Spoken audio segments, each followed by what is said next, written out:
Coucou tout le monde, salut les gens, salut tout le monde. Aujourd'hui, je vais vous faire une première ou la deuxième vidéo de l'année pour vous montrer encore un cas typique. J'ai été appelé pour un nid de frelons. Des frelons, on avait réussi à identifier avec mon client à distance qu'il s'agissait des frelons européens. Et puis donc des allers-retours depuis un point fixe. C'est ça qui détermine la présence d'un nid. Et là, en l'occurrence, je vais vous montrer ce que je vois et je vous explique. Donc on est dans un cadre verdoyant, proche de la forêt. Et alors là, si vous regardez, le gros pépère là, qui est là, ça c'est du frelon européen. Et celui qui est plus foncé à côté, c'est de l'asiatique. Là, on a les deux en vidéo. Là, celui qui monte, c'est l'asiatique. Celui qui est en haut, là, qu'on voit de derrière, c'est l'européen. Là, voilà, asiatique en noir, européen en jaune. Alors, est-ce que d'après vous, il y a un nid? Si je fais cette vidéo, eh bien, non, il n'y a pas de nid.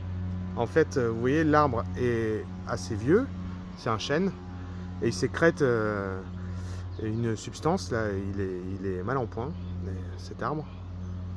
Et donc, les frelons viennent se nourrir de ce que contient cette sève, l'écoulement de l'arbre.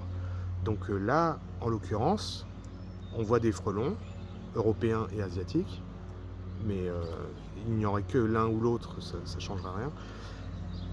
Mais ces frelons ne font pas d'aller-retour. Ils viennent se nourrir et ils repartent. Effectivement, il y a quand même un aller-retour, mais c'est pas incessant. Un aller-retour incessant comme à l'entrée d'une ruche où on voit ça rentre, ça sort en permanence, vous voyez. Donc il faut bien différencier. Donc là, c'est le cas typique où il n'y a pas de nid. Et quand on voit la taille des frelons asiatiques que l'on voit là, assez petits, je pense que c'est déjà une ouvrière. Donc ça voudrait dire qu'il y a un nid dans les environs, très proche, et que les premières ouvrières sont nées. Voilà. Donc c'est pas parce que vous voyez simplement voler des insectes qu'il y a un nid. Là, en l'occurrence, il n'y en a pas. Mais maintenant, mon client est rassuré, il le sait.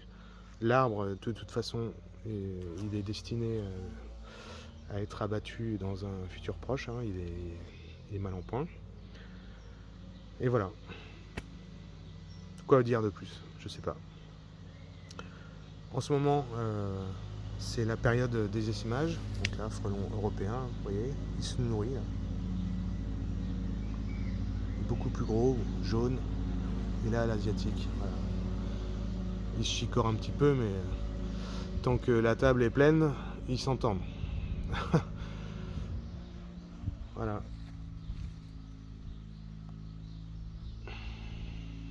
Voilà les petits amis. Bon, en ce moment, c'est la période des essaimages.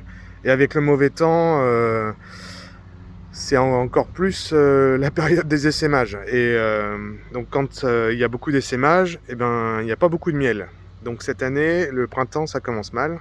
C'est tout le contraire de l'année dernière, où l'année dernière, on savait plus quoi en faire. Cette année, c'est plus compliqué. Donc on verra si la météo veut revenir au beau, ça serait bien, on va croiser les doigts. Et puis commencez à être vigilant, n'oubliez pas les appentis, les abris de jardin, au sujet du frelon asiatique, de ne pas vous faire surprendre en ouvrant une porte, en soulevant du matériel, enfin voilà, observez s'il y a des va-et-vient, ça indiquera la présence d'un nid. Et puis si vous avez un doute, vous pouvez me contacter ou appeler un de mes collègues avant d'intervenir vous-même. Parce que c'est parfois tentant, mais il ne faut pas se rater quand même. Bon, je compte sur vous et je vous dis à très bientôt pour de nouvelles aventures. Allez, ciao ciao. Je vous montre le cadre magnifique dans lequel on est.